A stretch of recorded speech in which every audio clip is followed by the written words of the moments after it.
Was God's law concerned with fairness, animal welfare, just inheritances, and honest trade? How does modern justice compare? Let's look at Deuteronomy 25. Was there a punishment that deserved 40 lashes in ancient Israel? Would that deter certain crimes today? When people have a dispute, they're to take it to court and the judges will decide the case, acquitting the innocent and condemning the guilty.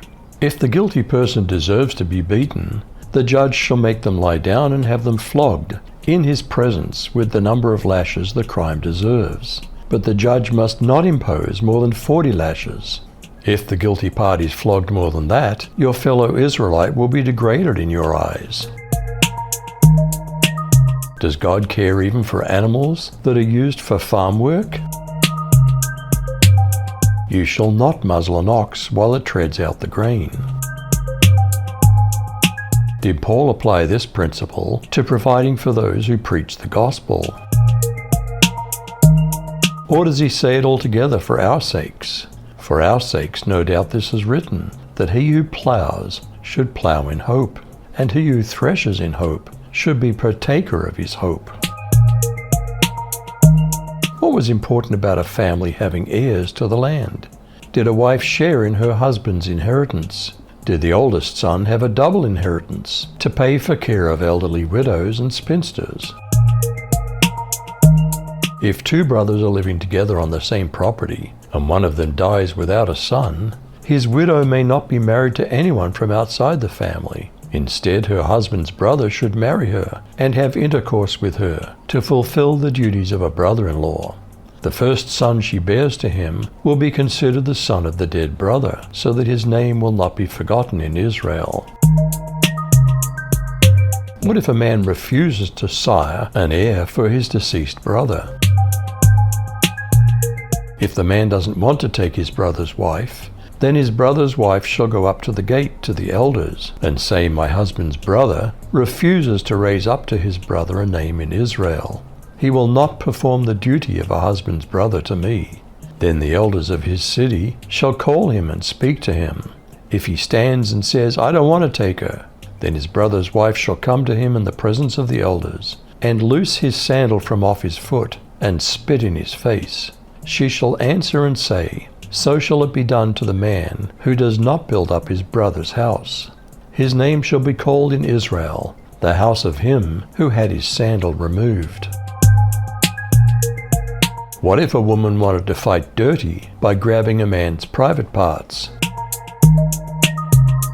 If two men are fighting with each other, a man and his fellow Israelite, and the wife of one of them gets into the fight, trying to save her husband from his attacker, and does so by reaching out and grabbing his genitals, you must cut off her hand. Show no mercy. What would God say to merchants who cheat their customers? Is merchandising fraud far too prevalent in our world? Don't try to cheat people by having two sets of weights or measures, one to get more when you're buying, and the other to give less when you're selling. If you weigh and measure things honestly, the Lord your God will let you enjoy a long life in the land He's giving you. But the Lord's disgusted with anyone who cheats or is dishonest.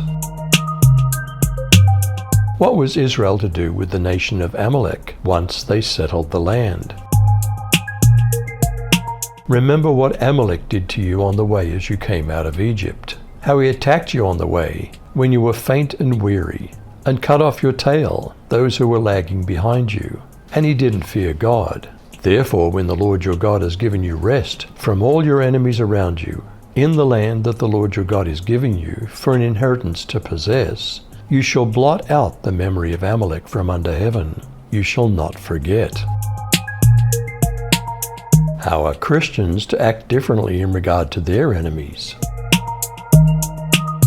You've heard that it was said, "Love your neighbor and hate your enemy." But I tell you, love your enemies and pray for those who persecute you, so that you may be sons of your Father in heaven. For he causes his sun to rise on the evil and the good, and sends rain on the righteous and the unrighteous. For if you love those who love you, what reward will you have?